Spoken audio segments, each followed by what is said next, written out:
This is WEBurlesque. Hi, this is Dandy Dillinger. Hello, this is Nami Flair. This is Obscura Fox. Hey, this is Jessabelle Thunder. Hi, this is Chestnut Belafonte, and you're listening to WEBurlesque Season 10.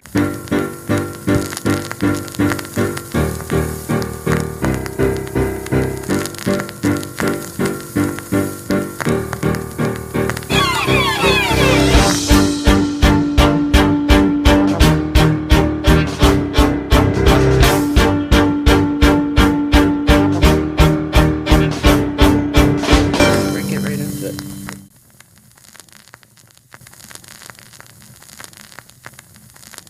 This is WEBurlesque, the podcast, and I am your host, Viktor Devonne, and through the miracle of fiber optics, I get to talk to nightlife individuals in the field of cabaret, drag, and burlesque, and today is no exception. I have your latest Hollywood Chanteuse on the line. This is Vita Devour. Hello, hello. Hi, nice to meet with you. Nice to have you here. You can notice probably in my voice, sorry, I was gonna say, you can probably notice in my voice that I've spent it all in Hollywood. It's gone now. This is a couple of days after. How long is your recovery time usually?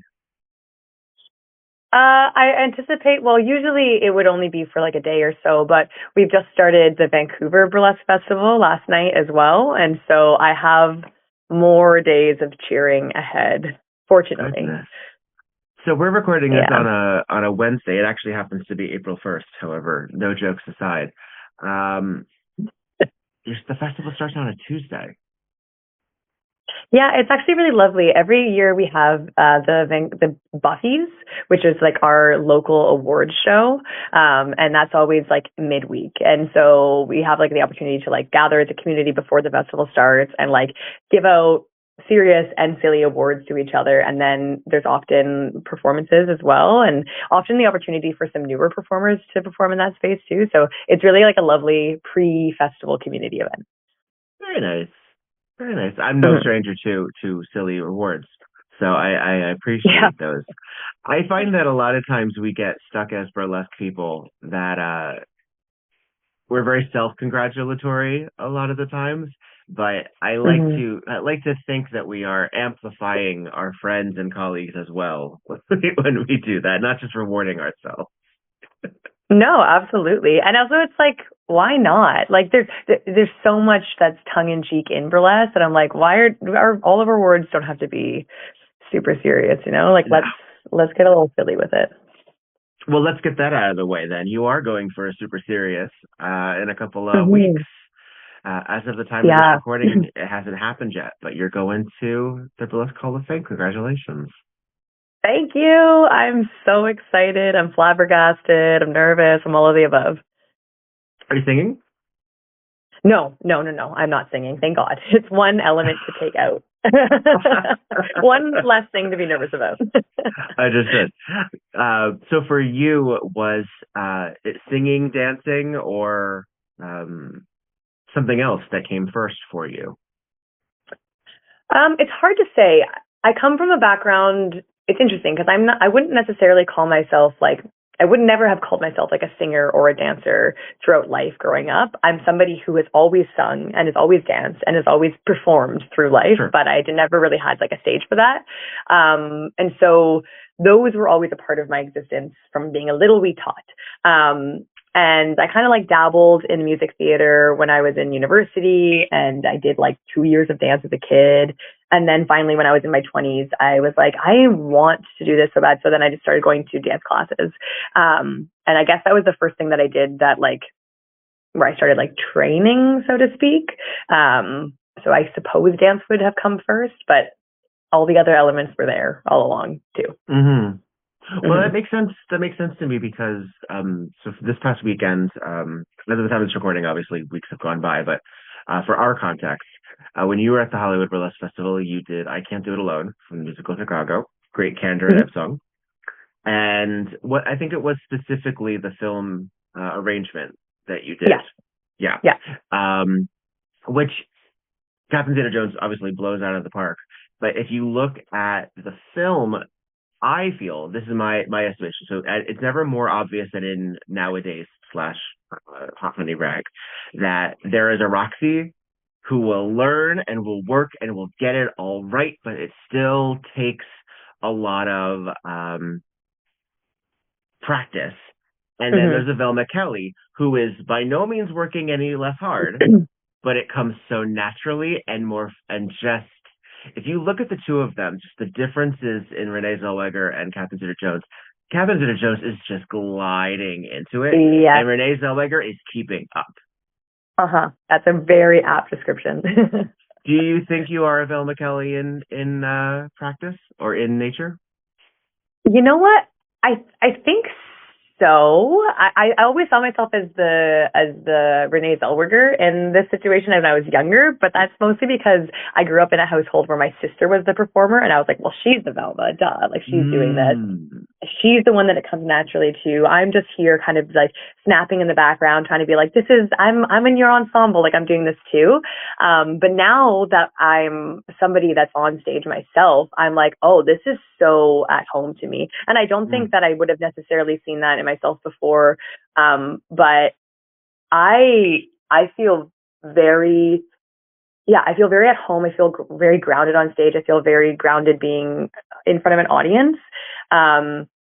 I think it's one of those things that, like, as you were describing it, like, this feels really like pompous to say for myself, but noticing the way that others approach performance and the grounding that they have to do for themselves, or like the hyping that they have to do for themselves, I'm like, oh, I'm really lucky that I do feel very, very comfortable approaching performance. It's funny, and this is, I guess, kind of a commentary on Catherine Zeta-Jones, and I don't mean it, and it's not this. Hello, Catherine, I know you're listening.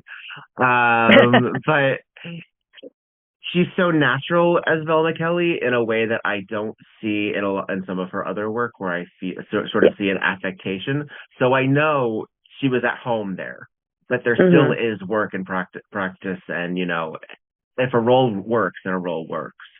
Yeah. And I feel that, for example, I didn't see her live, but I saw her Tony Awards performance, and I listened to the recording of A Little Night Music. It's a little forced for me. It's just a little forced for me. So I think sometimes it doesn't quite lend itself. It doesn't always work. But when you have those components together, it makes sense. How long have you been putting it all together on stage as a showgirl? Well, it's really interesting to talk about that. I've been performing as a burlesque performer, like seriously as a soloist, for the past 4 years. And I think that everything that you're talking about is kind of like been my journey with performance too, where everything else that I did was fine, but it felt forced. Like, I never really felt like a dancer. I never really felt like quite like a musical theater performer. It was always something that I was like, I can step into this world and I can get by. I can like kind of like make it enough, but it's never something that really felt as at home for me, or I don't think necessarily would have like landed with the audience in the same way. Like, I feel like my like Catherine Zeta-Jones and other roles would have shown up in those other spaces for me, and like the Velma Kelly is my burlesque, if that makes sense. And I think that there's an element of like finding the thing that you're like, oh, this is where I'm meant to be. And then, like you were saying with Velma, like obviously there's a ton of practice and theory that's going into that work still. Like I really love the element of working your ass off so hard so that when you step on stage, you can let go. You know, like when you're like, I've done the stuff behind the scenes. I've figured out who I am up there. And then when I go, I can just be like in it, and I don't have to think actively as much. That's what burlesque feels like. Yeah, it's funny. It's we'll talk more about you and less about Velma Kelly in just a second. But to conclude the thought, I always think it's amusing that two of her big numbers, her big solos in that show, are her recreating duets. Like, we don't talk about it, but technically all that jazz, she's supposed to be doing it with somebody else. And the ensemble just has to make it work. Exactly. Yeah, that's so true. And then in Cell Block Tango too, same thing. A bit, yeah. Well, that one she depending on your production, she has, you know, those folks around her. True. Do you thrive in an ensemble setting as well? Yes and no. I find I love working with people, and when I get the chance to be on stage with people, I think I do thrive. Like once I am able to I really love the energy of feeding off of each other. I find my brain, specifically in burlesque, I find my brain really has a hard time conceptualizing the ensemble in the same way. Like when I'm creating an act, I feel like I often see it as a soloist and I can kind of see the whole through line. And then when I'm creating group numbers or duets or trios or whatever it is, I have a harder time in the creation process, but in the performance, I love it. So it's just a bit of a different, slower approach, I guess. Have you produced yet, or would you? Have I produced? Yeah. I have. I'm not producing a ton now because I'm traveling so much, and so it's hard to do both. But busy. Just busy, you know. But I started producing pretty much when I started performing. Luckily, not on my own by any means. That's a beast I would never want to try to do right from the get-go, but one of my mentors at the time, Portia Favreau, has produced a ton, and so she and I kind of naturally just started producing together because I was working in this like little brewery at the time, and I was like, I think they would like to have burlesque shows. Like, do you want to do that? And she was like, let's do it together. And so I really got the chance to kind of just like learn on the go and with like very active mentorship too. So we produced together for years. And then I started taking on a couple solo projects and stuff too, which I also love that side of it. Yeah, it does take a different mindset. It certainly, as we mentioned, like the skill level of different things. This one, I think, is there's administration and there's an organization that is required. I personally have felt attacked all of my life as a Virgo that I'm supposed to be far more organized than I really am. Yeah. But I think what that ends up meaning is that whatever neurodivergence I'm applying to my Virgoosity, that's how I organize things. So it's still there. It's still all there. It's just a fucking mess. Yeah, I get it. One of my co-producers is a Virgo, and God bless her because she, my type B brain needs her type A brain, but then also the neurospicy's there too. So then I'm like, okay, this is good because I can speak to that side of things. Like I'm like, there's just the right mix of chaos and like being like last minute being like, what about if we did this? And I'm like, great, but there's still the spreadsheets, and I'm like, I need both. What was it like traveling from Canada into this exciting world of the United States right now, particularly with the airports and everything? I mean, specifically with the airports, it was quite simple this time, which I was surprised by, especially in the wake of everything happening this past week with everything at the airports. I was very nervous. I'm always nervous going over the border to perform in the States, even before this administration, because it's always a gamble anyways, especially you go performing to LAX? I went through LAX, yeah. I find that flying specifically, I always talk about this because I do a touring workshop, and I always talk about flying. I always am a little bit less nervous, mainly because I fly out of Vancouver and we have customs on our side. So I don't have to wait till I'm in the country to go through customs, which gives me just such a bigger peace of mind because if anything went wrong, I'm not being detained in America. I'm being, questioned and sent back home. And so obviously that would be horrible as is, but there's a little bit of safety there. Whereas, and then I also find that, knock on wood, usually there's a few less questions flying than going on the land border. Cause like I'm in Vancouver, we're like steps away from Seattle. And then from there, steps away from Portland, which has, both of those scenes have their own fantastic, thing going on. And I love performing down there, but I'm always like very trepidatious to go over the land border because that one really freaks me out. But yeah, everything was very smooth. I didn't see any ICE presence in the airports this time round. Well, in California, we're a little bit more cranky about them, which is nice. Yeah. Which is very nice. Yeah. And lines were short, which also I think was helpful because TSA people were in a very good mood. But it's nerve-wracking every time. It's nerve-wracking, even pre-Trump. It's especially nerve-wracking in this day and age. Yeah. It's not something I ever take lightly whenever I'm making the choice to go over the border. I get you. Are you have you hit your 30s yet? Yeah. Okay. So I'm 42, so I don't know how close in age we are, but I flew very little, and I was an adolescent before Mhm. 9/11. So most of my flying professionally, all of my flying professionally, and all of my flying as an adult were after a lot of stuff had changed, either through the Yeah. Patriot Act or through what seemed to be a very arbitrary um, decisions, that were being made. Mhm. And now, I don't know if this is true everywhere, but here they're not telling you to take your shoes off anymore. They're things are adjusting. I still Yeah. they can't get through that my baby powder being questioned, but okay. Baby powder. Yeah, I use it for my foundation, but it's But loose what if it's powder. question? Because Oh, it could okay. be anything. It really Got could it. be anything. Got it. I mean, I don't think they think it's anthrax per se, but at the very least, it could be something. I don't know. I Yeah. don't know Yeah. a lot of Yeah. contraband, what it can look like in all forms, but at the very least, Yeah. when I've done my Yeah. makeup in my car, I am aware that it could look like I've done cocaine. It would look like I'm really bad at doing cocaine, but at the very least, it could look like, a little Yeah. Scarface moment. Yeah. I don't have that kind of money to throw around. I was Just going to say, have you it would have to be everywhere. very rich if you were able to just spread the coke all over your face. So as someone who had to travel in, have you always been in Vancouver?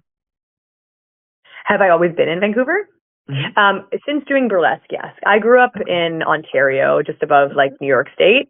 Mm-hmm. And so I've always been very close to the border. We did a lot of traveling when I was a kid through the States just because it was always there and it was always go over and get our cheap gas. But we never flew. I never flew pre 9/11. We were a very road trip kind of family. But then, yeah, since doing any professional traveling, I've always been in Vancouver. Where else in the States have you had an opportunity to visit? When I was perform specifically. to perform, okay. Yeah. I've done a lot up and down the coast. I did this big tour, through Washington, Oregon, and California a couple of years back. So hitting up a lot of cities along that coastline. Been to New Orleans to perform, to New York. Where else have I been in the States? Colorado, New Mexico. Heading back to Phoenix shortly. A lot of my performing on the road has been more in Europe, I guess. I'm trying to think if there's anywhere else in the States I've been to perform. I think that's mostly it. Yeah. Where in Europe? All over. I've been through Ireland, Belgium, Netherlands, Spain, Italy, Germany,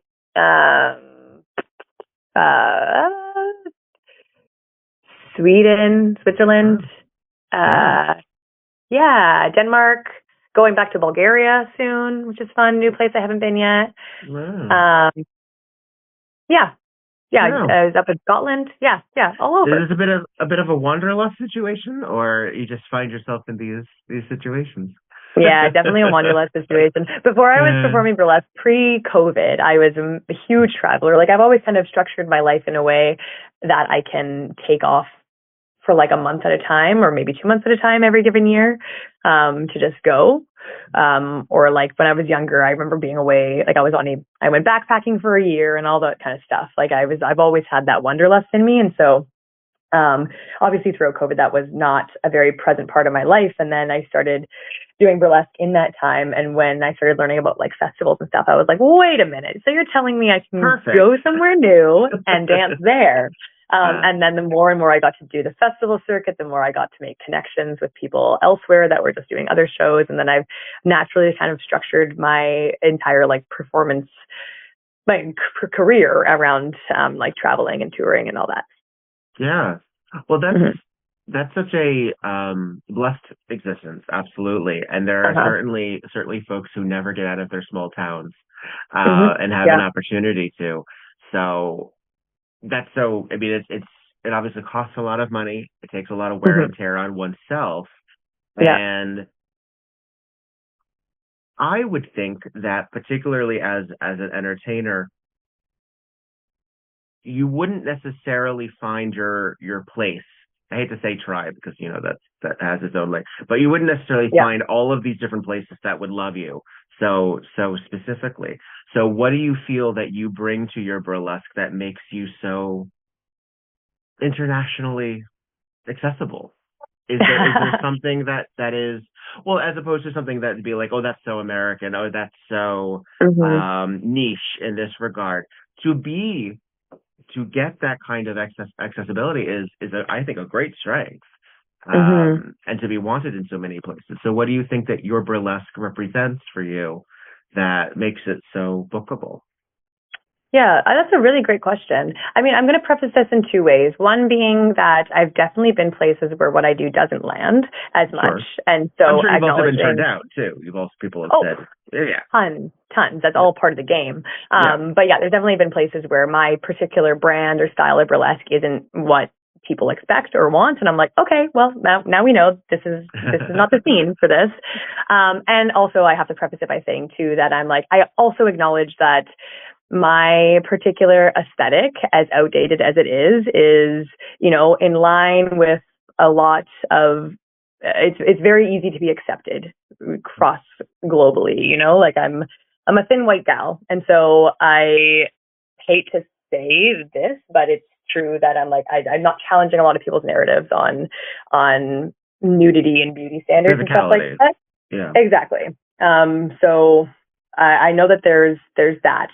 I also think as a performer, as far as like what I bring that makes it really, I think what I do that's really palatable for many different scenes is that I'm a very, very joyful, and fun performer. I've gotten this feedback a lot, and I also know it should be true because I know how I feel on stage, that I think I'm having more fun than anyone else in the room when I'm performing. And I think that really reads to a lot of audience, whether or not what I'm doing is necessarily what somebody expected from a burlesque show or what their particular style is. I think it's often quite undeniable watching me that I'm really, really in the moment and I'm having a really good time. And that brings that out in other people. A lot of what I do is really campy. It's not very serious. It may have like an air of seriousness to it in like the costuming or the way that I step out on stage, but there's always this moment of lightness where I kind of like break and I let people in. And I think that really translates across languages and across different like scenes. You're not quite the smoldering temptress or kitten with a whip per se. No, not at all. Not at all. I also think that because the aesthetic that I lean into, like I love glamour and the glitz of burlesque, and so I find that a lot of my costuming it replicates classic burlesque a lot of the time, and that's intentional. So I'm creating this image, and I'm feeding into like this over the top glamorous idea of what burlesque is, and so if people are coming for the rhinestones, they get that. But then they're staying for the laughter, Yeah, it sort of breaks the tension. It's very, very difficult, and I have a great deal of respect for the steely performers who go out there looking like they will beat the shit out of you, like this pro-dom burlesque sort of behavior. But it's very, very hard for that to translate because there's a way of being cold and untouchable and Jessica Rabbit on stage, and that can very easily translate into either boring, bored, mad, false in some capacity, or just aloof in a manner that's not fitting. It's very hard to bring an audience in on that. It is.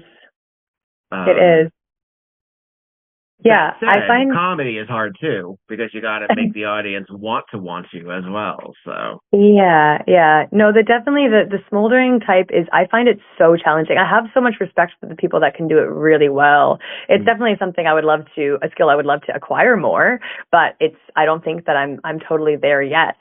But the people that do it well blow my mind, but it is challenging to not lean into any of those things that you just said. And I also think that it's especially challenging because I often forget as a burlesque performer that, nudity and hypersexuality are not explicitly part of everybody's life in the same way that we're exposed to as performers. Like, we're very used to seeing people be smoldering and be fabulous and be very in their bodies and very sensual or sexual. And the audiences that we're approaching aren't necessarily as explicit with that in their day-to-day lives. And so coming to a show and have it being bam, bam, bam, bam, bam, one after another of these like hyper sexual smoldering acts, I think it can make people really curl in and just feel uncomfortable, because then they have to kind of confront their own feelings around that. And that can be too much sometimes. And so I love when there's those little breaks of lightness. And I think that just gives the audience a chance to be like, okay, thank God. Or like, or this person's a dork too, or they're not that cool. Like I think that really helps, and just like let them unclench their butts for a minute.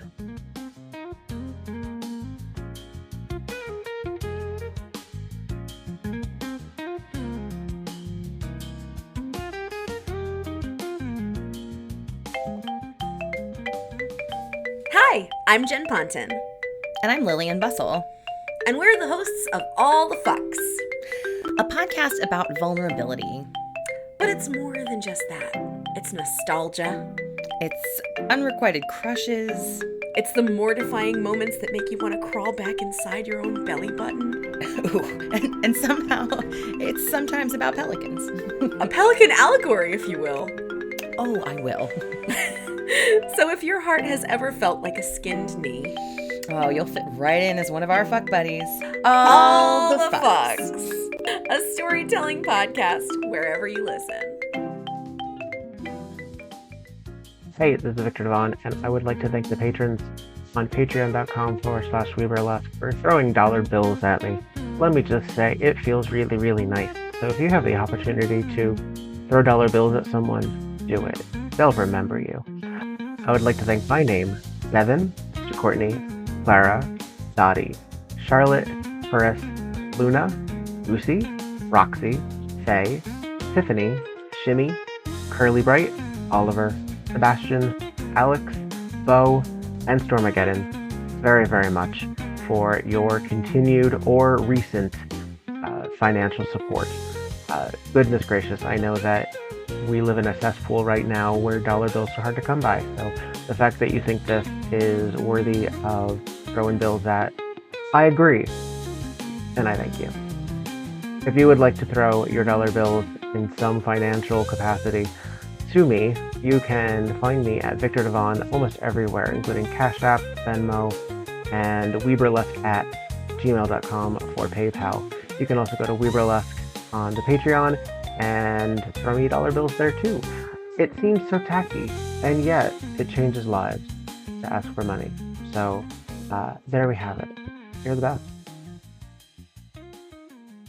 yeah, well, that's I mean, a lot of it also is, in my estimation, is that while we do live in a hypersexualized world, so much of that is not built around consent, and so much of that is not built around the other person welcoming you. It's so one-sided.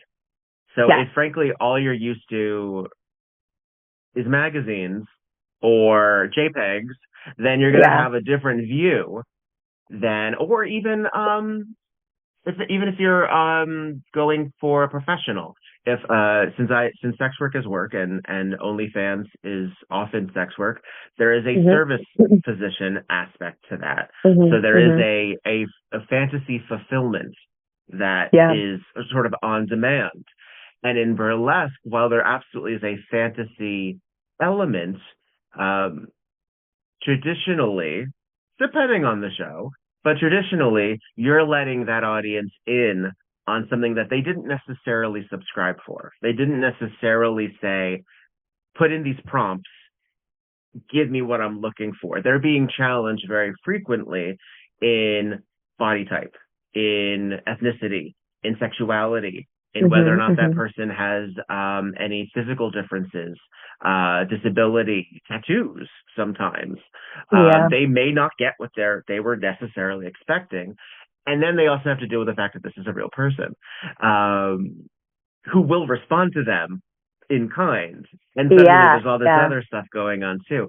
And as cold and unfeeling and virtual reality as I feel like that we sometimes think our world leans into, so much of live entertainment bursts that completely. And that's why I find that's so essential still. But I think that's one of the reasons that perhaps there is that challenge in the audience and that give and take. And that's what, that's crinkles. That's what makes it exciting as well. Is that, and I mean, I've never done sex work or club stripping per se, but the difference also in burlesque is I feel that is also this is what I'm showing you. This is what I've prepared. And you don't get to edit it. You get to feel it and see it. But this is a complete package for you. Yes. Yeah. Or maybe like micro edits, like you get to like give little suggestions and I'll be like, yes. Yeah. We'll see. Not everyone does. Some performers are very staunch. They do not bend. Yes. Yeah. 100%. That is never more clear, I feel, than when there is no sightline and they insist on doing flow work. That means to me that you are not paying a damn bit of attention. That tells me, that off the bat tells me you are not paying you would be doing this in spite of an audience.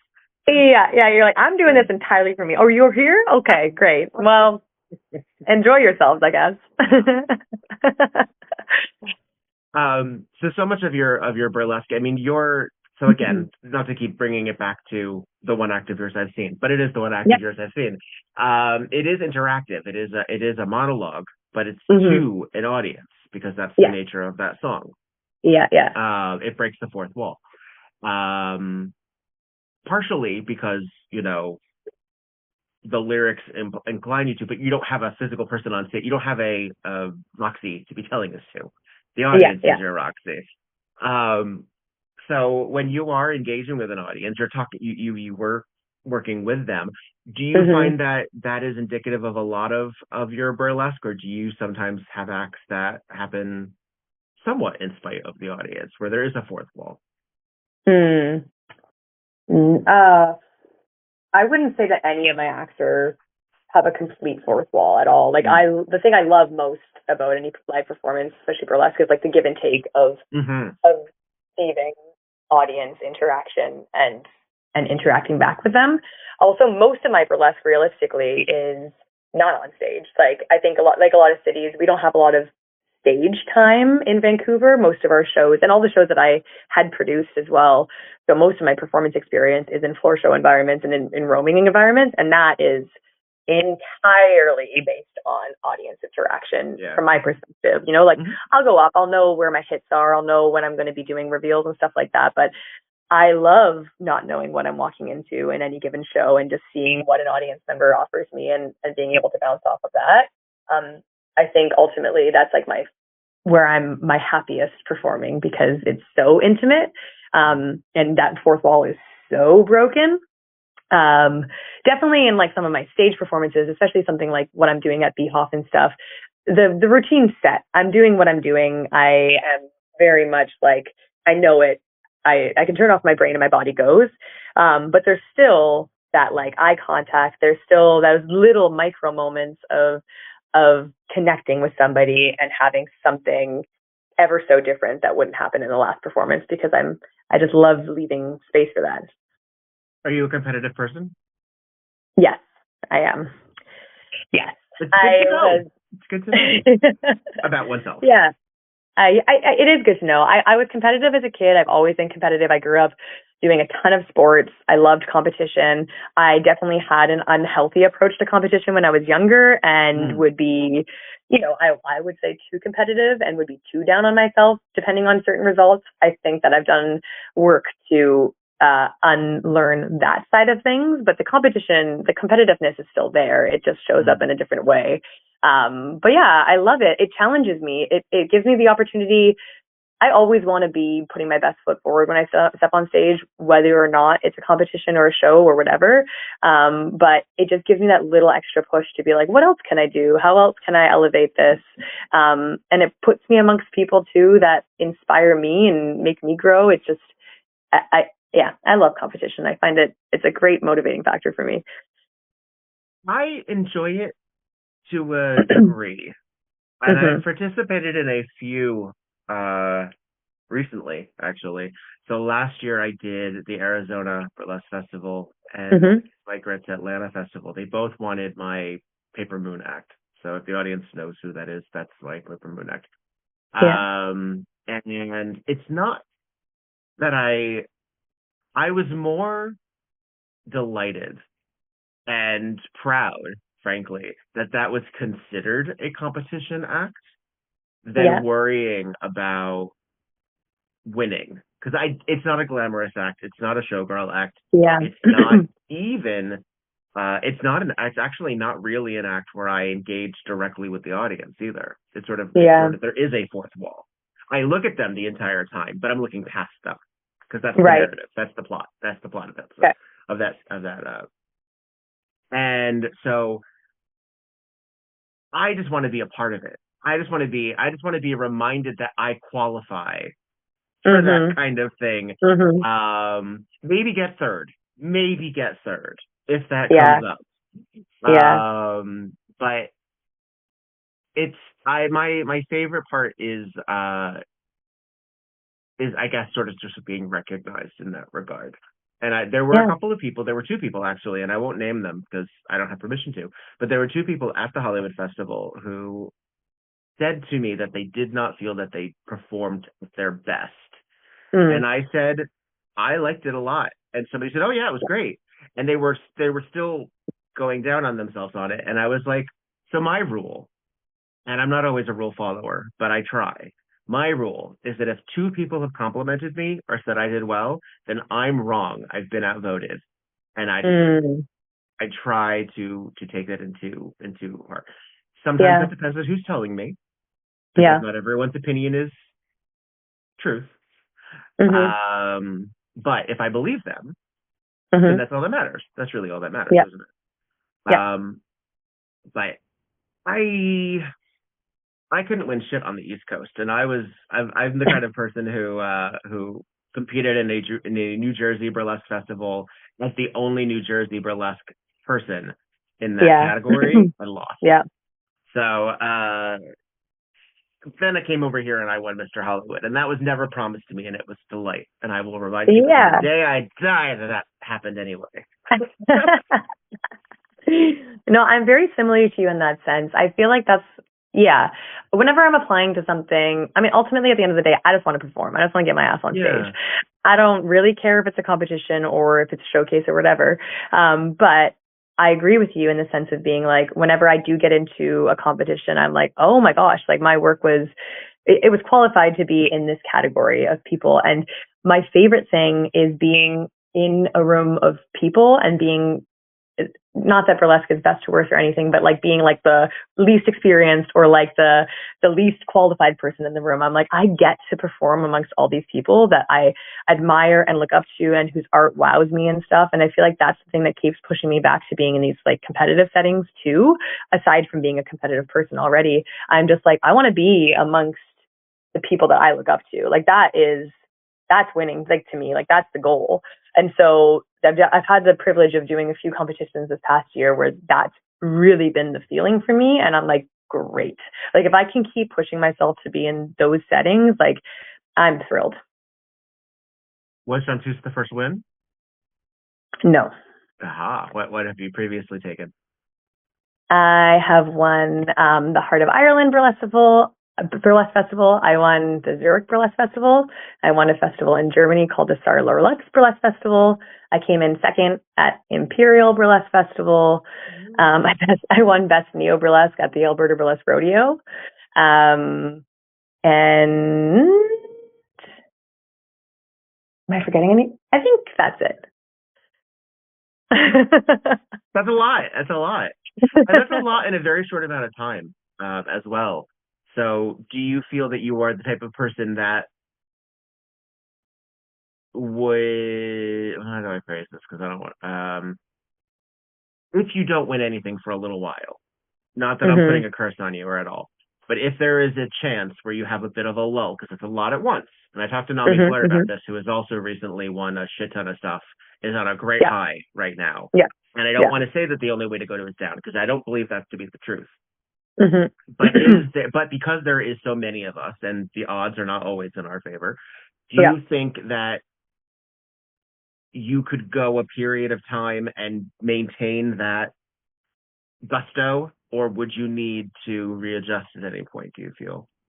I already know I'm going to need to readjust. I don't think I've ever seen anyone really maintain that gusto continually. It's such a cyclical community and art form. There's always people that are coming up with new things, and then you have your own creative lulls and yada yada. Every time that I get the chance to be in a competition and or come home with a title, I'm like, okay, this is great. Like, don't let it get to your head. Don't expect this at any point, because I also recognize that, like, the Chanteuse category, this is the first time I've won a title with that act. And most of my titles have been with one particular act, which is also the act that I'm taking to BHOF, which I also anticipate will not be in a ton of competitions after BHOF, because that's kind of the way that things go.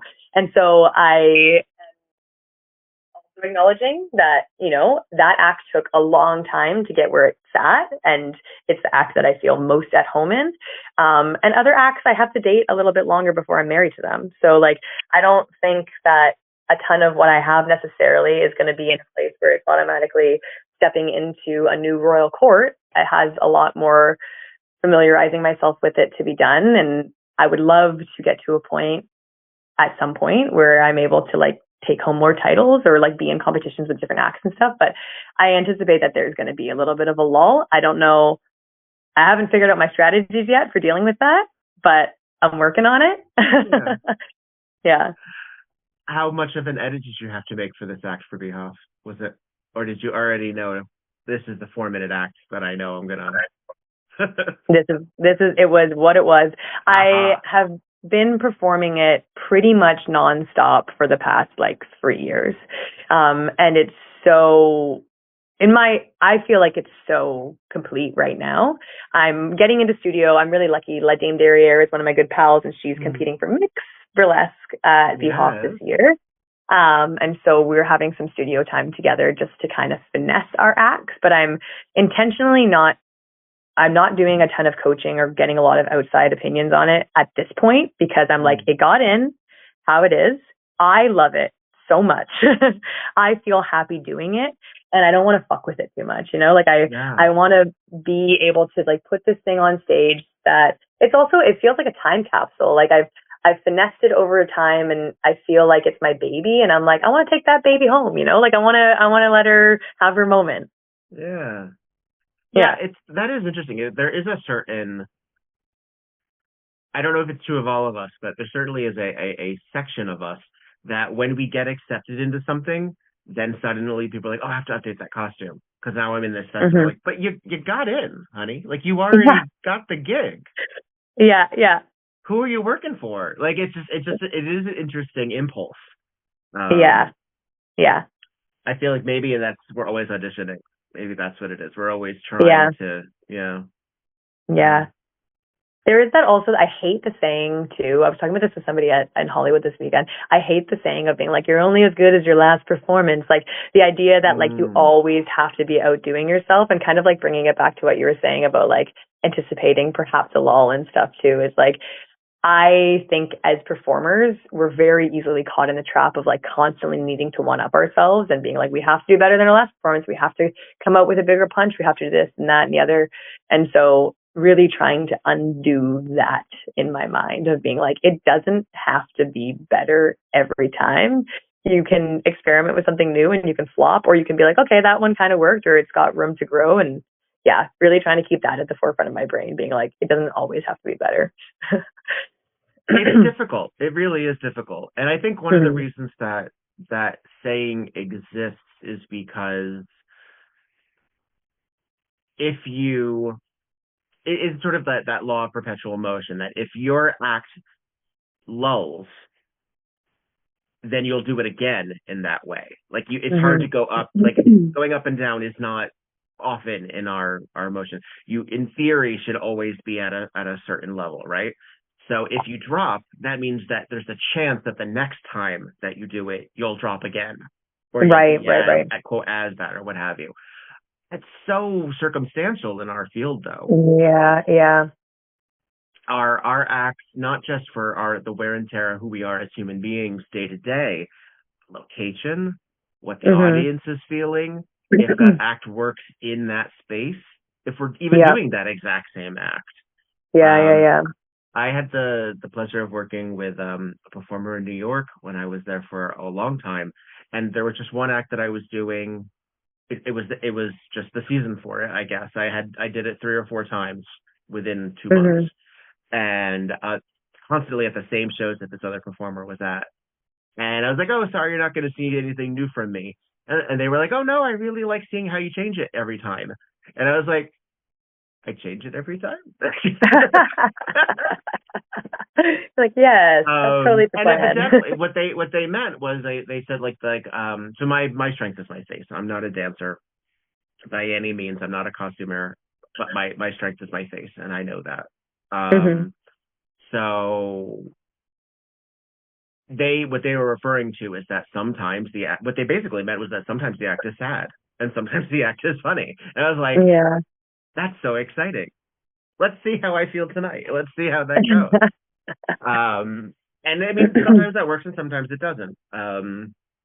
But it really does. What that showed me was actually that was an instructor, that was a teacher also. That was somebody who saw development, and that means that act is still fluid. That means it's not in a certain place, and therefore is flexible depending on what I'm going for.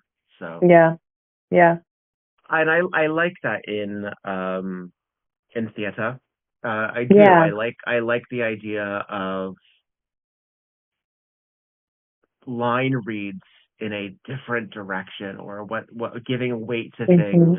I think that's what makes it so exciting. It's so interesting, and that's what makes film adaptation so hard, because that therefore lives forever, right?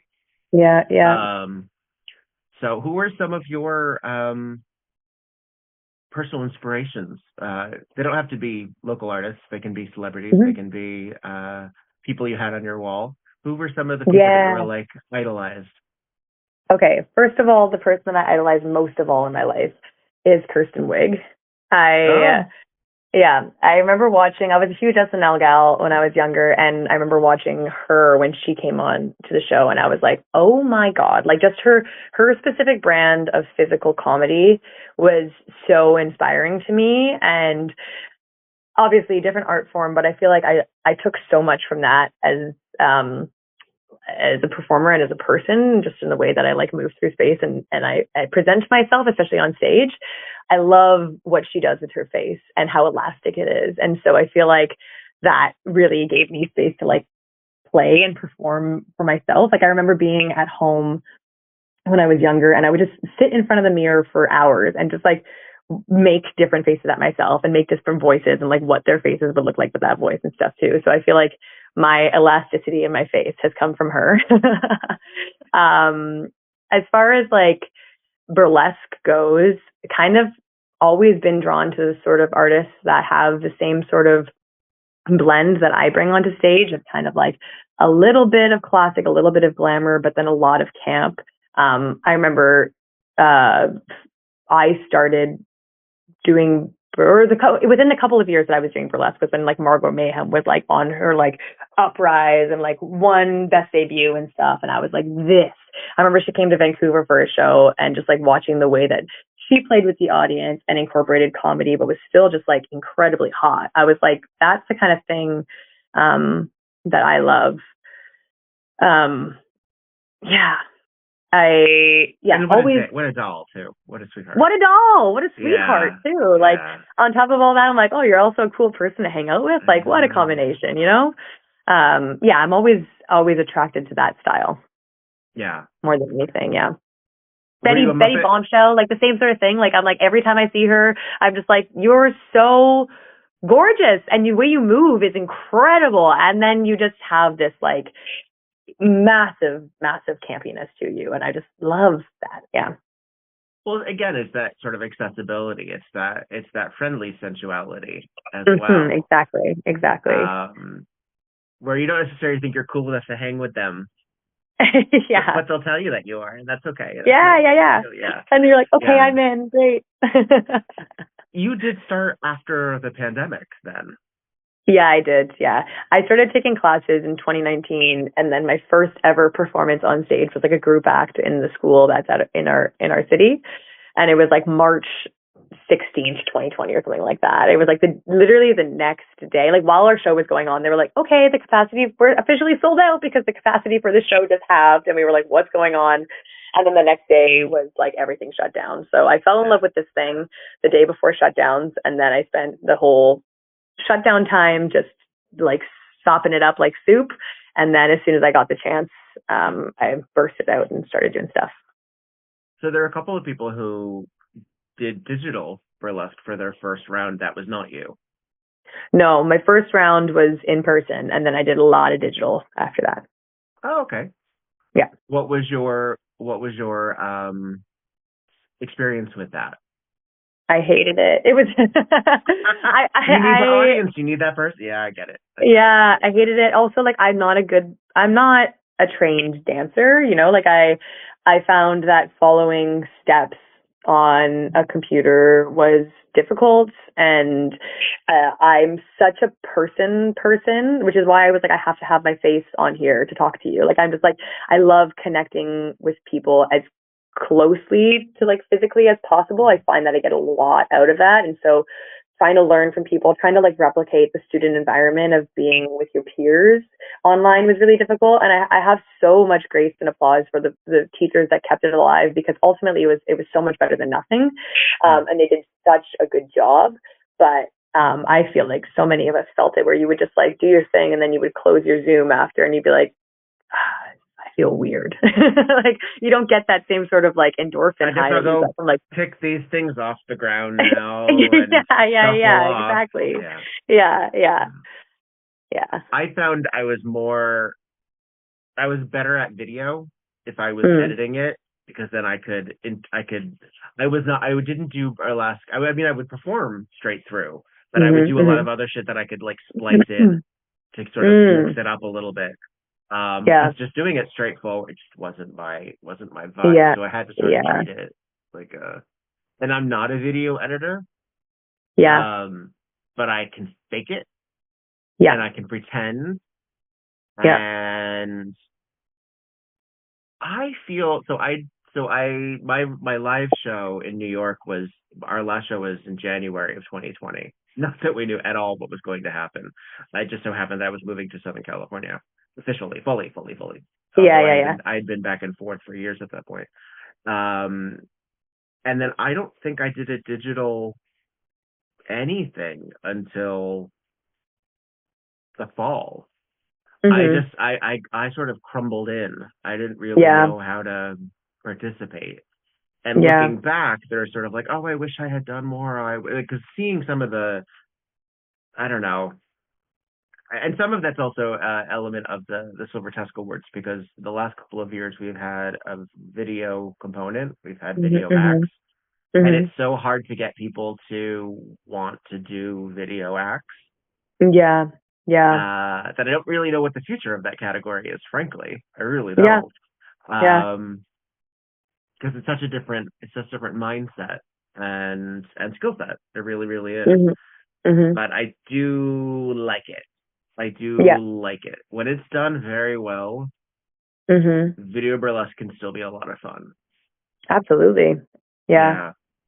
I find that the people that like it are still kicking with it, and it's kind of narrowing down fewer and fewer. We also have like a virtual component of our festival called the Virtual Vaudeville, and so there's always a night of video acts on like the Sunday, and it's kind of gotten to the point, not entirely, but there's a lot of repeat offenders, like repeat people that are like still in the category, but their art virtually is getting so much more complex and better, and they can bring their editing skills to it in a way that most of us can't. And so I'm happy that that lives on for the people that are passionate about it, but it is, I feel like it's difficult for the me's or you's of the world that are like, well, this isn't where I necessarily thrive. Like, I don't feel necessarily called to doing this without the impetus of having a global pandemic.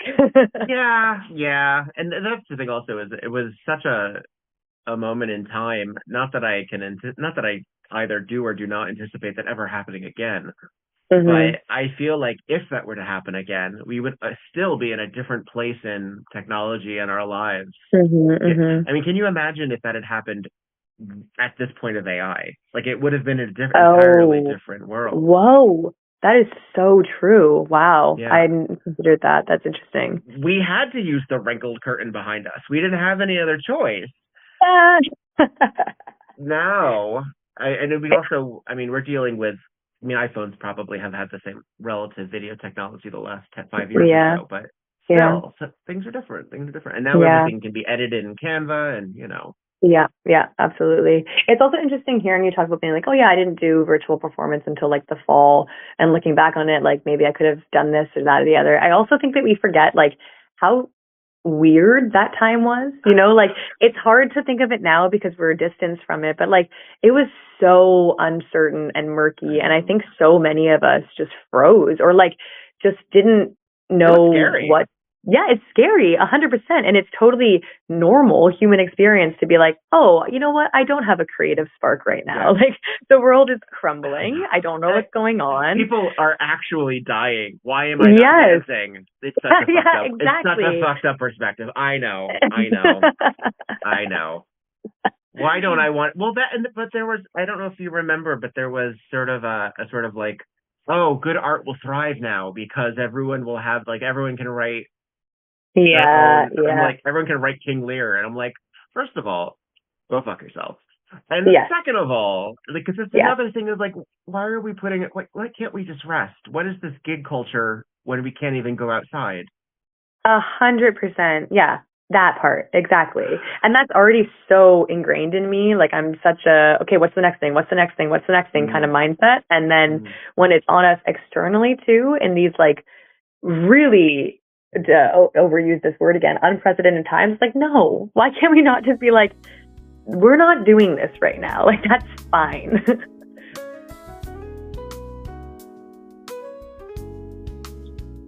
Hey, this is Viktor Devonne, and I like socks. I've always been very open about my appreciation for the fabric that goes on my feet, and I want you to enjoy them too.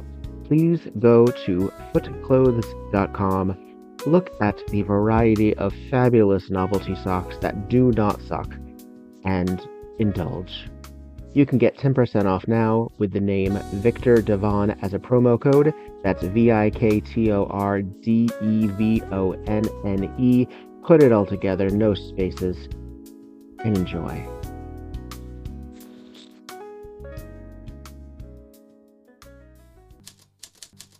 Tonight on Murder, She Wrote. Hooray! Hey!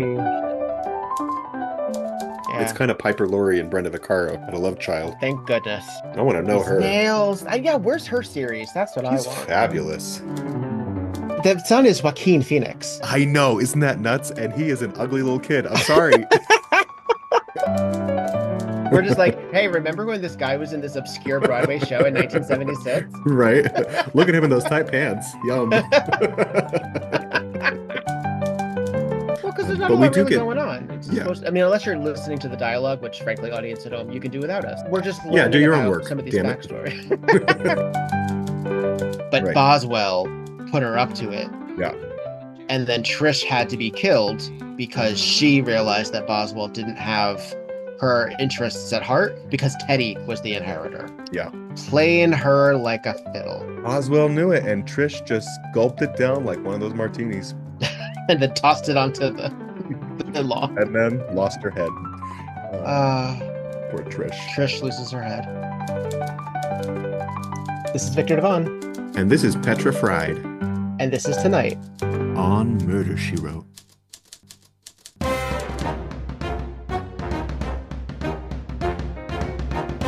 Hello, kitty cats, and welcome to Tales and Tassels, the show where you pounce into the lives of burlesque and nightlife performers, their craft, their cats, and how the two worlds intertwine. I'm your host, Gemma Smith. By day, I'm a manager at a kitten nursery, and by night, I host the Cat Beret, New York City's cat-themed variety show. This podcast is for cat-loving creatives.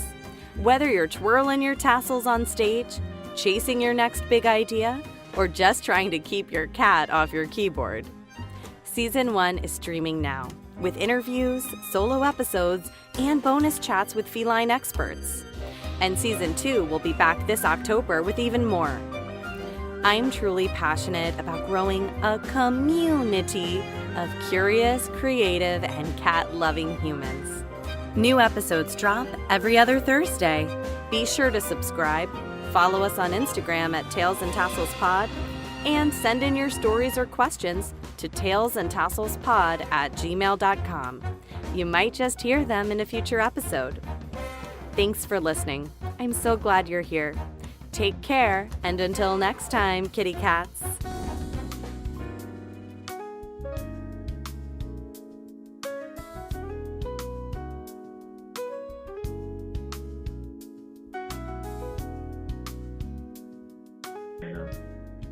And there were people, I mean, they probably are a little bit more quiet about it now because it seems like such a privileged existence. But there were people who I'm sure were like, oh, thank God we had this.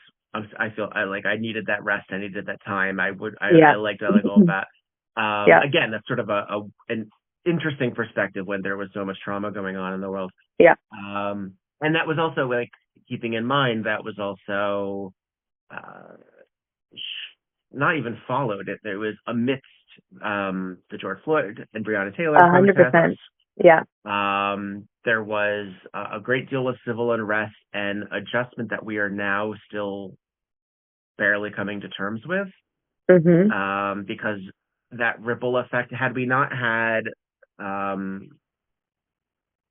Eric Adams and Sandra Bland videoed, then we wouldn't have necessarily had that whole thing with the exposure that we had then with Floyd and Taylor wasn't videoed, but the press on it, you know what I mean, then how that's transferred over into the Ice Age.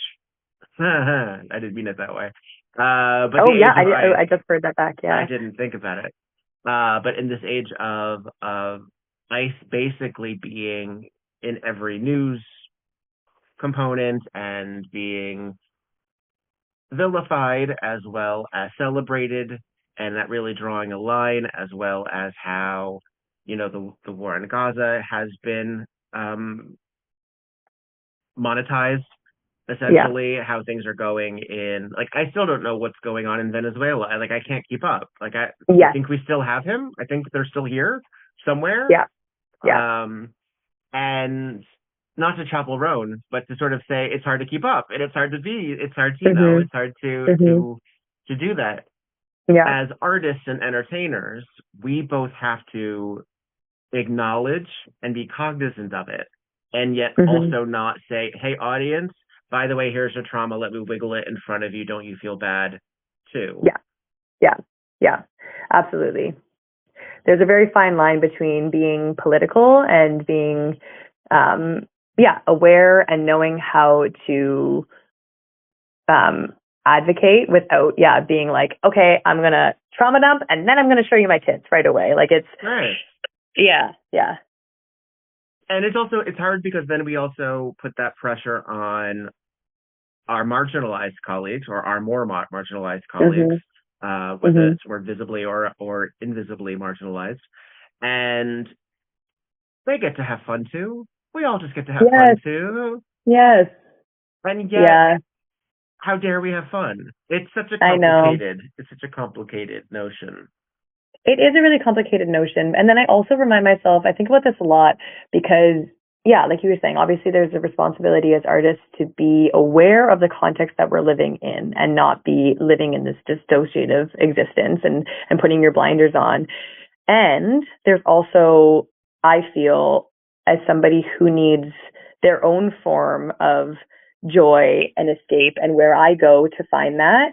And then I'm also reminded that, I am that for people too, like whether it's online, they're coming to see whatever stupid reel I'm putting out, or they're going to my shows and they just want to be able to just be amongst people and be in live audience and stuff, like I'm also like, okay, this is the place where people come to just be together and to breathe and to laugh and to like experience art. And so what is that perfect mix, like what is the awareness and the integration of that awareness versus being like, okay, y'all, like let's just laugh together for a bit. Let's just like be together for a bit.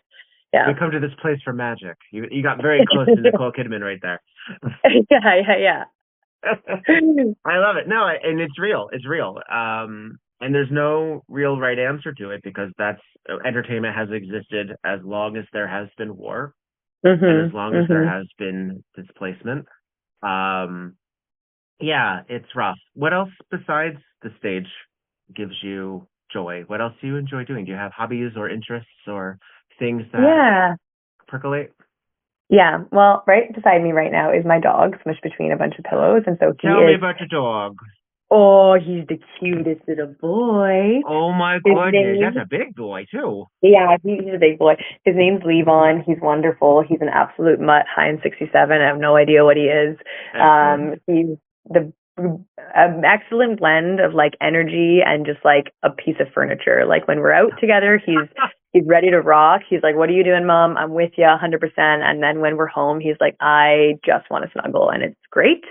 And so with that, my original source of joy is nature. Like I am a big hiker, runner, biker, swimmer, paddler, what have you. There's a reason that I live in Vancouver. I love being outside. I'm happiest when I have like one bag of all of my essentials and nothing else and like no plans to go home. And I'm just like in the dirt. That's when I'm like at my truest form. And so all the rhinestones and the glitz and the glam, like that came later in life. That's a new addition. But that's my happy place. You're so earthy. Yeah, very much so. I'm not a camper by any means. I did when I was an adolescent, but it was a way to just sort of hang out with my dad. Yeah. Same reason I went to baseball games. But he was ecumenical. He also took me to Hello Dolly. Oh yes, that's awesome.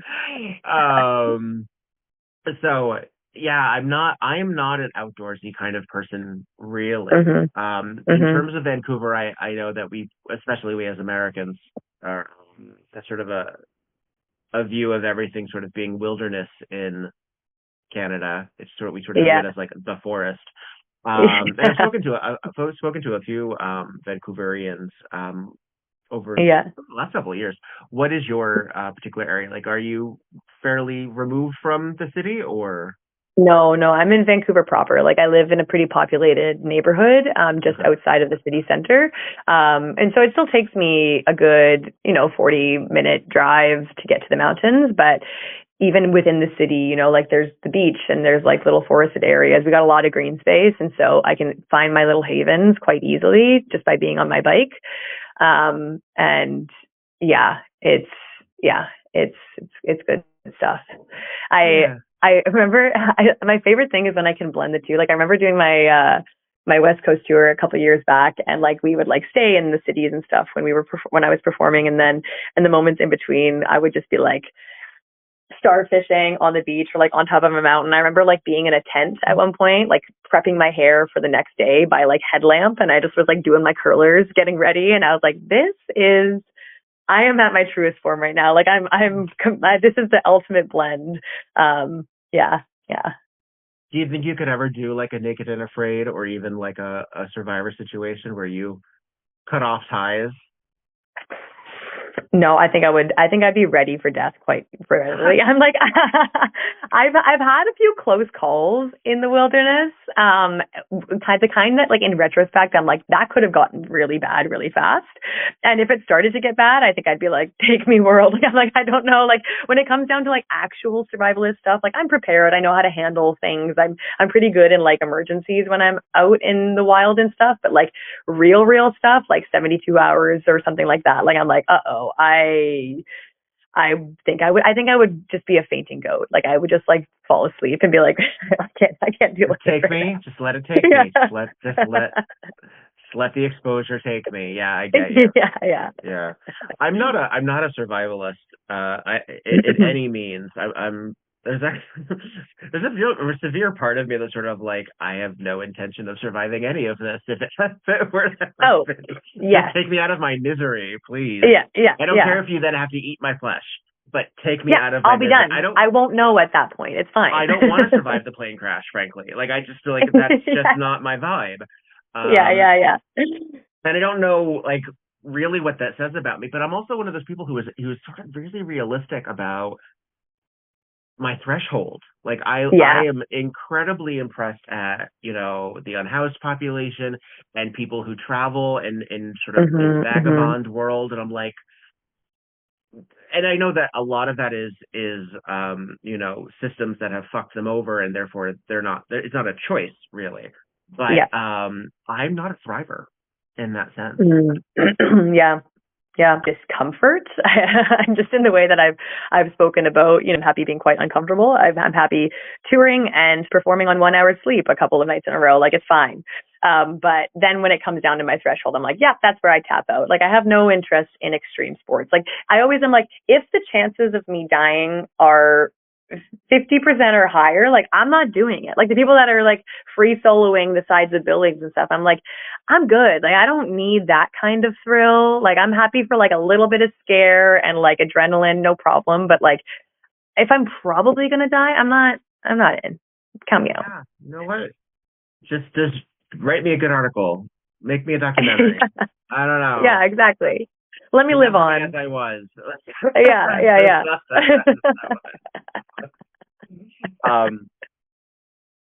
So in addition to your interest in nature and sort of experience, have you had that opportunity to experience that in these other countries that you've been to as well? Or Yeah, absolutely. One of my favorite experiences was when I was performing in Italy a couple years ago. I got to take myself on a road trip to the Dolomites, which is like this beautiful mountain range in the north.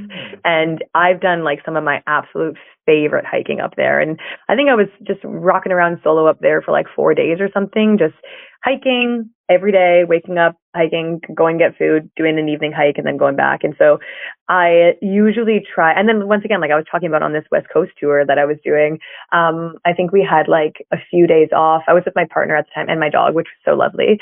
And we would have like days off in between things in Portland, where I was just like on the coast and was just bopping around there doing my thing.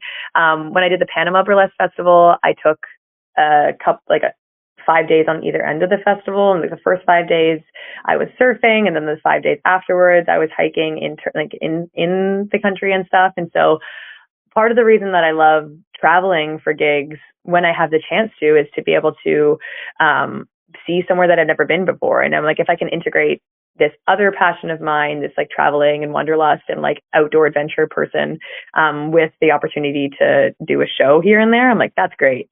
And so my suitcase is usually this like chaotic array of like rhinestone heels and then like a backpacking backpack or like a cycling bib or something like that. And I'm like, okay, if TSA was to open this, they'd be like, wait, what's your plan again? Like, where are you going? So you mentioned that you had also been with your partner. Do you also do this on your own fully as well? Are you a solitary person very frequently too?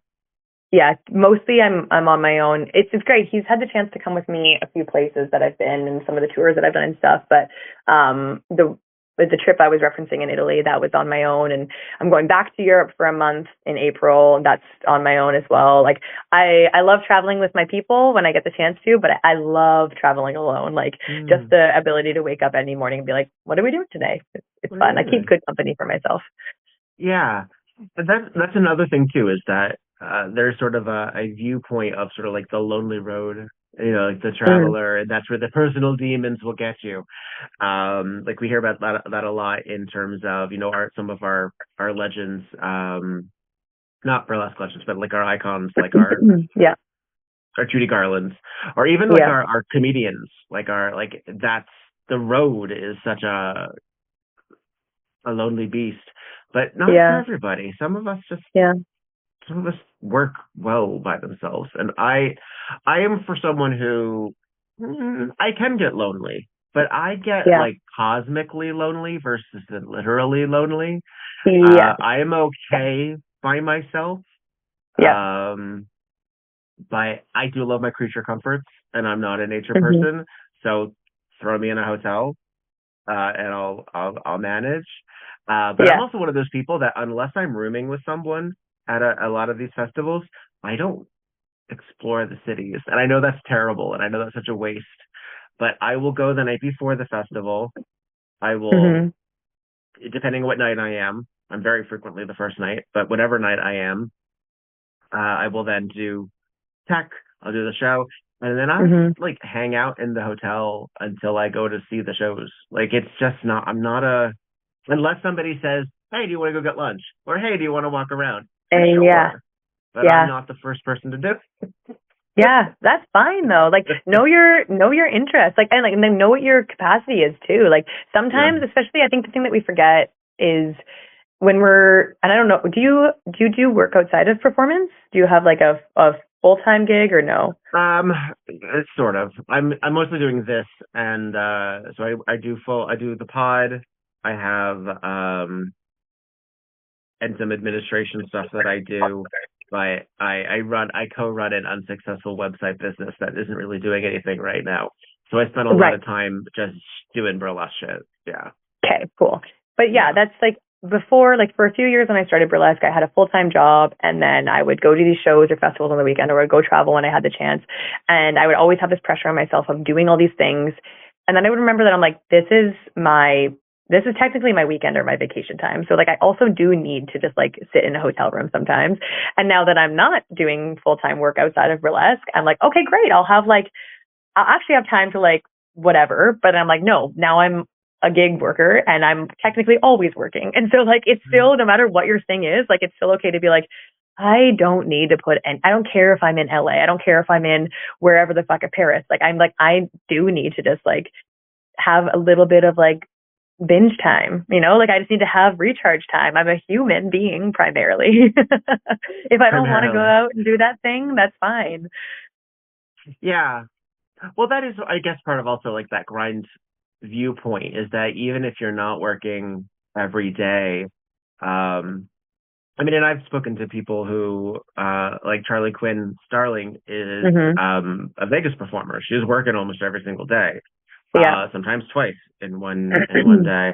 And then I also have people who are like take months and then perform again, and then months and then perform again. And by no means are either of those people doing more work per se than the other.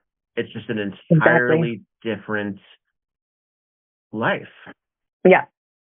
And that's often thrown by every other curve that the world has sent them, because they're dealing with family stuff. We have parents in burlesque. We have people who are dealing with their own parents in hospice, or they're taking care of their spouse. It's such a different. We all have all these different things, and then we also have burlesque. Even if burlesque is full time for us. Yeah. So, no, absolutely. Yeah. This past year, I've talked about this before, but like my mom died last year. And so, it's the same, like I didn't work for like a month after her passing because I was like back home visiting family, helping my dad readjust and stuff. And then I went on to travel from there and tour pretty much right after that. And so like, yeah, it's that kind of goes back to that COVID conversation too, of being like, well, I technically have more time now, but I'm like, but you're still a human dealing with life things. And you're like, that takes a lot of time. And even when you're resting, you're not resting because you're grieving, you're recharging. Grief is full time. Grief is 70 hours a day. Yeah. No. And then some. Like, it's crazy how much it takes out of you. And so, like, yeah. Not to get too personal, but did you have to cancel gigs that were planned? Yeah, I did. I actually was supposed to go to Hollywood last year for the same thing, and she died like 3 days before the festival or something, and I had to cancel last minute. And graciously, like, Miss Ben and Veronica are so wonderful, and they were like, no questions, like, come back next year, it's okay. But I had to cancel a fair amount of gigs in that time, and then I had to cancel a lot of gigs after, which was the hardest part because, you know, like, grief is such a wild beast, and you never know when it's going to rear its head and stuff like this. And so I canceled the shows immediately. And I was like, okay, that makes sense. That's expected. But then there were a bunch of shows after, whether they were a lot of traveling gigs, especially, where I was like, I can't physically do this. Or because I had to have all this time where I wasn't working, where I was like, oh, I had agreed to this 2 months ago or 3 months ago or whenever it was that I had signed the contract, but I'm like, I can't afford to get there anymore. Like, I don't have the means to do this. I remember canceling a show in August in Montreal because I just hit a low point, and I was like, I couldn't even bring myself to the computer to like begin to plan it. I was just like so engulfed in all of it. So yeah. And I'm not you know, as a recovering people pleaser, it's hard to do that. I'm like, oh, I technically could do this show. And it's like, you can't. Yeah. It's so funny because I'm married to a civilian who is a creative, but not a performer. So he's a writer. He's a writer, but by day he's an educator. So he's in academia. But he's not an entertainer. So every once in a while, he and I will have a difference of minds when it comes to how we handle things or what is expected of ourselves or what we expect of ourselves. And he is far more forgiving on my behalf. I'm like, we can't do everything. We have to do this. And yet, when it's him, he has to do everything as well. And then we have to do that for each other. And it's always interesting to sort of see, like, oh, no, we are very similar in that regard. Yeah. But we don't see it in ourselves. Oh, 100%. We have no self-awareness whatsoever in that regard. But there's one. Are you familiar with Bob's Burgers? Marginally, not much. You're aware that the lead characters are Bob and Linda, and one is sort of like a staid, sort of deadpan, and one is like sort of at 11 at all times. I say very frequently that he and I, another comparison would be Kermit and Miss Piggy. It's not that one of us is Linda and Miss Piggy and one of us is Kermit and Bob. We both are both of those. Yeah. It just depends on the shift. And that's why we work well together, is because we're capable of both of those things. Yes. And not to judge anyone's relationship, but I think one needs to consider, if one person is all one thing, I don't know how you complement that. Personally, I think you need someone who has a little capability of both. So he can whimsy it up, but he also is a bit more level-headed than I am. Yeah. But he also is a forest and I'm a trees. Or wait, is it that? Yeah, he's more of the forest and I'm the trees. He's more, well, what do we do when I retire in 15 years? And I'm like, so I have this gig in 2 weeks. Is that all right? Is that we can plan around that, right? Like, it's that kind of thing. Yeah, that's my brain too. That's my brain. Yeah. I've never been able to plan for 15 years in the future. Oh God. When anyone talks to me about a 5-year plan, I'm like, I don't know if I'm going to be here in 5 years. Like, what are we talking about? Yeah. I don't know. I just know when I'm like, I got to go get groceries. I'm doing my taxes. What do you want? Like, I don't know. Yeah. It might I'm literally be in 15 days. Like, I don't. Yeah. Yeah, genuinely, this is exactly where I'm at right now. I'm like, I have to do my taxes, and then I have to go to Europe. I'm like, don't talk to me about anything else. That's it. That's fair. Well, thank you for making time for this. No, I'm happy to. This is great. This is one of those things that I'm like, you know how you have your list of to-dos, and you're like, okay, I want to do these things, and then there's those murky things at the bottom. You're like, I don't want to touch those.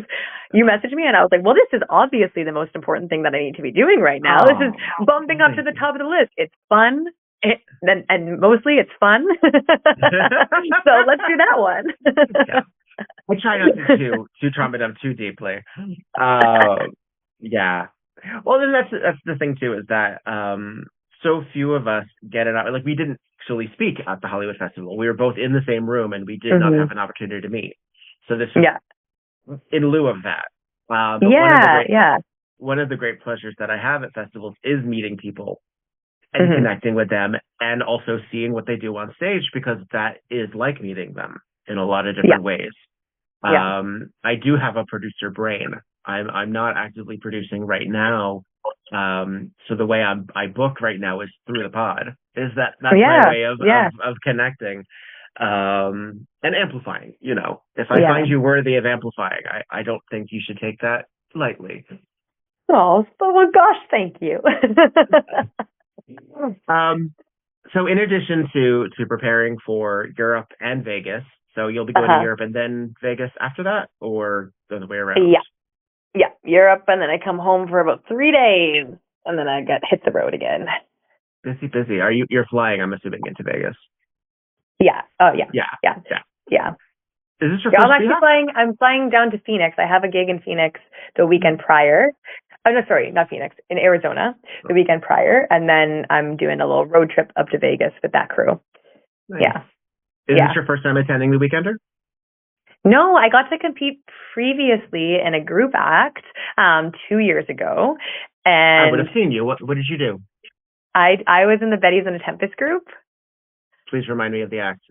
The act is like there's multiple Betty pages, and we have this giant boa, and we're all wearing like the slutty like maid outfits, and then Tempest comes out with Arabella Boop, and then we are all like pampering to her. Yes. I recall the Arabella and the Betty pages. Yes. It's all coming back to me now. I have a non-concrete connection with names on occasion, but if I remember an act, I remember that act. So yeah. Couldn't tell you everything. I feel that way.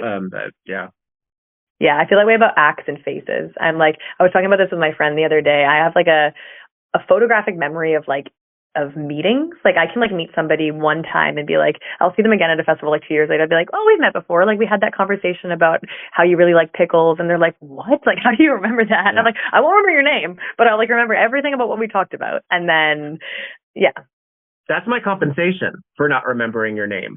Is by saying, I was at BurlesqueCon, and I saw Margot Manifesto do a great act for the, what do you call it? The peer review.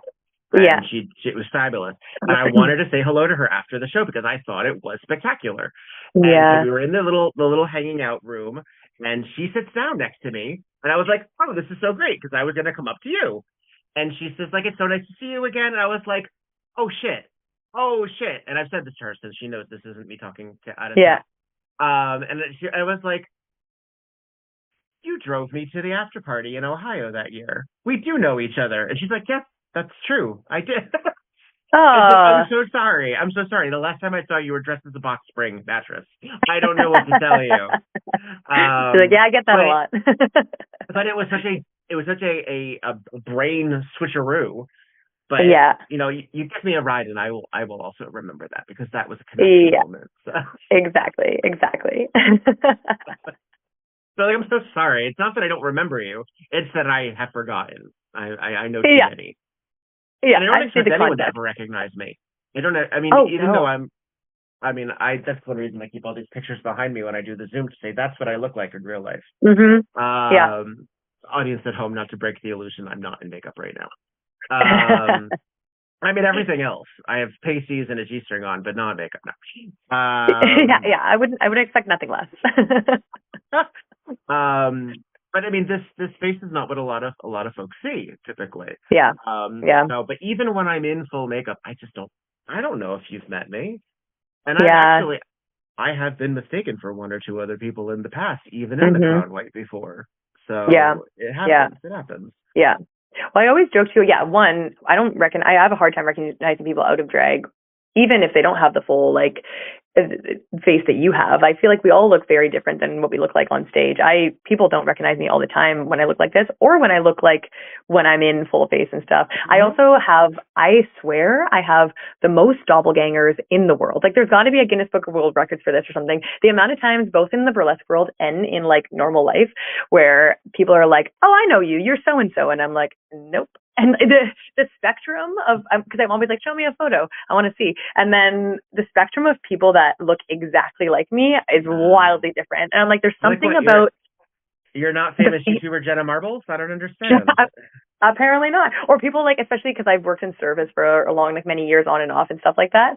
And the amount of people that I'll be like at their table and like, "You're dating my cousin, aren't you?" And I'm like, I am definitely not. Like, I'm just like, there's some, I got to find an army of all of the doppelgangers out there one day and just get them all in one room and see if there's some semblance of familiarity. That's funny. That's funny. Before I let you go, and I thank you for being so generous with your time and learning just a little bit. Just there's only so much, but I get to see you in a couple of about a month and a half, right? Yeah. So I'll be at the Weekender.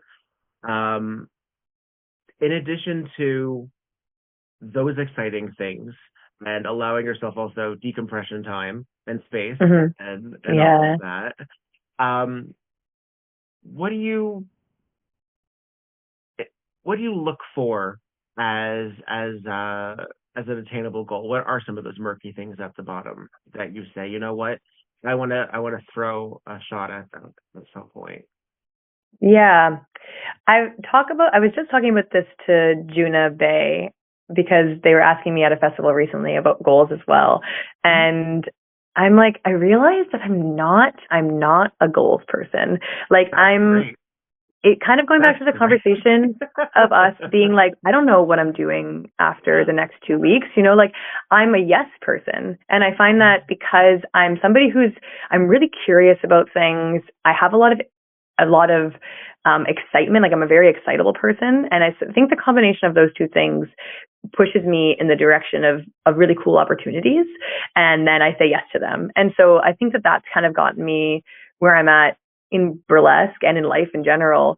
And I'm really happy to ride that. Like, I'm happy to just kind of like I love not knowing what's going to be next. And I love not attaching myself to a goal because it gives me the opportunity to say yes to things that I wouldn't have expected.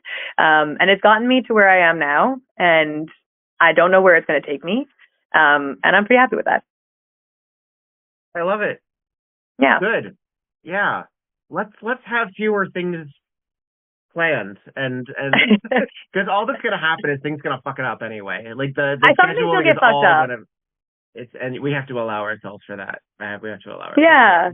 Don't do the floor work if there aren't sight lines. There we go. Exactly. Amen. Full circle. Tell the folks at home the ways they can keep in touch with all your goings on. Yes. You can follow me on Instagram at Vita Devour. That's where you'll see all of my stuff. If you're ever in a city that I'm coming to, or if you're in Vancouver, you can check out my link tree in my bio and you can see the shows there. And also, if you're like, I don't know where to find you, reach out. Feel free to send me a DM. Or if you're a producer or a person in the performance world, email me. That's also in my Instagram as well. I'm always happy to chat. We set up this interview in a matter of days. So I'm super open to collabs and conversations. So yeah, I don't bite, I promise. All right. Well, with a name like Devour, where did that come from if you don't bite? It's true, actually. I bite consensually, let me be clear. But no, the Vita Devour is to like ravenously consume life is the meaning. Damn. Yeah. Well, there you go. Yeah. It's a pleasure. I find you a delight, and I'm glad have met you officially, and then officially meet you at the Weekender. You will probably have to say, "Oh yeah, it's me, Vita, again." it will probably be one of those site things. But that's totally fine. It's one of the great pleasures of doing the Weekender and being at a hospitality desk is that everyone has to come to me anyway. So that's so nice. Yeah. And everyone's sweatpants showgirl anyway. So everyone already sort of has an understanding that no one's going to know who anyone is. Yeah. But thrive.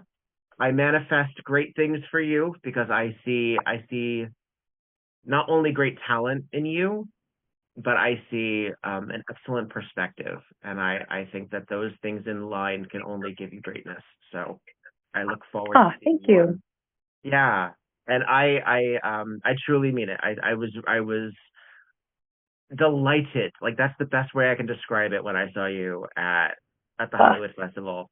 I really, really was. Because again, it's so easy to lean into the obviousness when it comes to you didn't become Velma Kelly. You were Vita Devour telling the same story, using the same lyrics, but you were I was very, very pleased.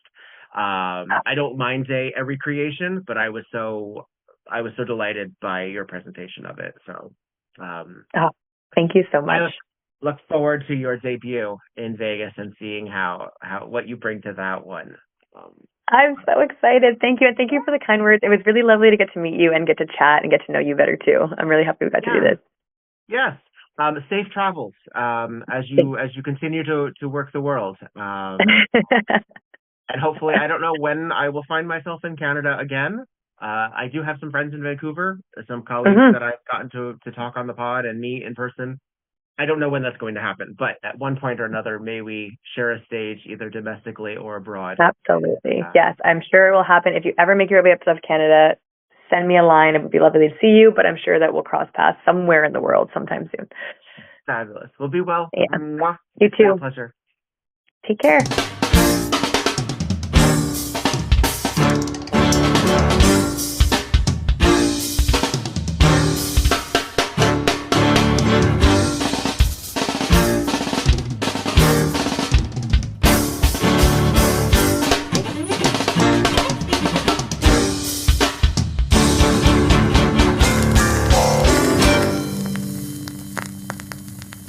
WEBurlesque the podcast, created, developed, and edited by Viktor Devonne. Podcast artwork by Logan Laveau. WEBurlesque the podcast cover art photography by Atticus Stevenson. Theme song, On a 45 by This Way to the Egress, used with permission. All incidental music via Pixabay under the expectation of fair use. Please visit WeBurlesquePodcast.com for notes on this and every other episode. Follow WeBurlesque and Viktor Devonne on just about every platform, and support the podcast via patreon.com/WeBurlesque. Don't got the cash? Please follow, subscribe, and give 5 stars on every platform you can get your hands on. It really does help. All original material is owned by Viktor Devonne and White Elephant Burlesque Corporation. All other materials property of their respective copyright. No infringement, while likely, is intended. This episode and all episodes thereafter are in memory of Lucky Charming. Miss you, friend.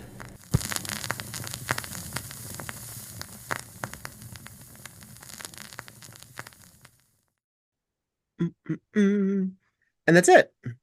Woohoo!